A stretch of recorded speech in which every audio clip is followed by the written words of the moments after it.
I'm Eleanor Thompson, 68 years old.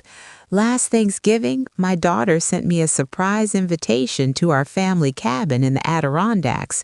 The subject line read, "Time to make new memories." She CC'd all 12 of us, my husband, our two kids, their spouses, and the grandkids from Colorado to Florida. I thought it might be just another holiday rush. I thought we'd argue over old grudges like we sometimes do. But this time, we all showed up with open hearts, and by the end of the weekend, we'd healed wounds I didn't even know were still there. Before I tell you how a simple game night turned into the best family bonding we've had in decades, hit that like button if you've ever rediscovered joy in your golden years. Subscribe for more uplifting stories about family ties that last, and drop a comment. Who's the glue in your family? The mother, father, sibling, or grandparent?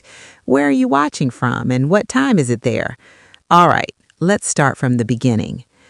I live in a cozy ranch-style home in upstate New York, retired after 40 years as a school teacher.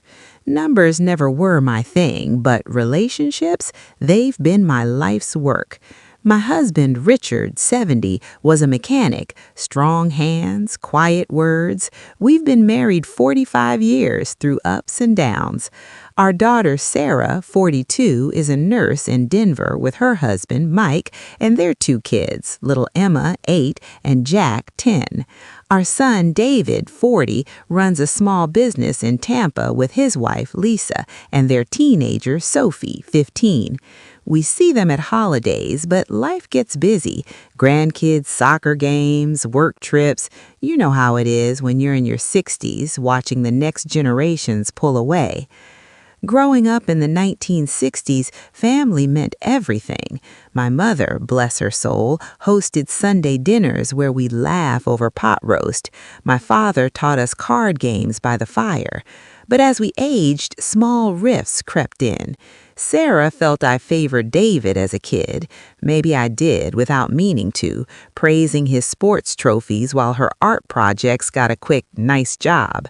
David resented how Richard and I loaned Sarah money for her first house, but made him bootstrap his business. And the grandkids, they barely knew each other, scattered across states. We'd talk on Zoom, but it wasn't the same as hugging them tight.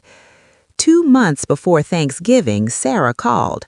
"Mom," she said, "we need a real gathering, no distractions, just us at the old cabin." Richard and I drove up early, arriving in the crisp fall air. The cabin smelled like pine and memories, where we'd summered as a young family. Sarah and her crew flew in first, Emma bounding in with drawings for Grandma. "Look what I made for you," she said. David arrived next, Sophie glued to her phone at first, but Lisa gently nudged her. "Put it down, hun, family time."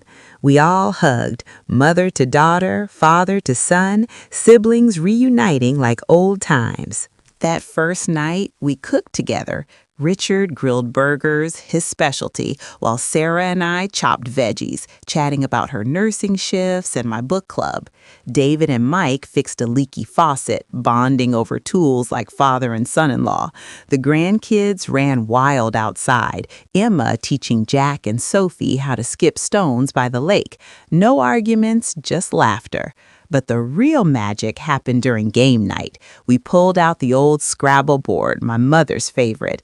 "Remember how Grandma used to cheat with made-up words?" Sarah laughed. We played in teams, me with Emma, grandmother-granddaughter duo, Richard with Jack, grandfather-grandson, Sarah with Sophie, aunt-niece, and David with Lisa and Mike rotating.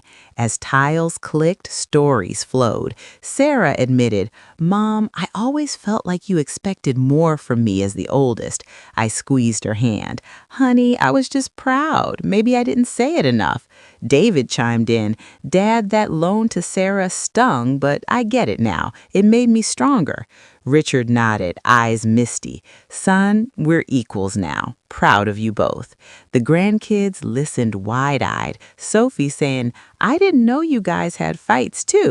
We shared about aging, my arthritis flares, Richard's hearing aids, and how family support matters more than ever in our 60s and 70s. No fraud or betrayal, just honest talks mending bonds. By Sunday, we'd planned monthly video calls and a summer reunion. Driving home, Richard said, "That was better than any vacation."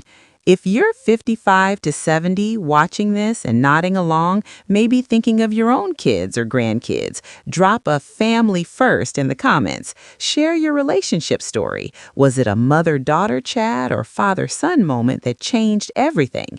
Hit subscribe. We've got more heartwarmers coming. Thanks for watching. See you next time.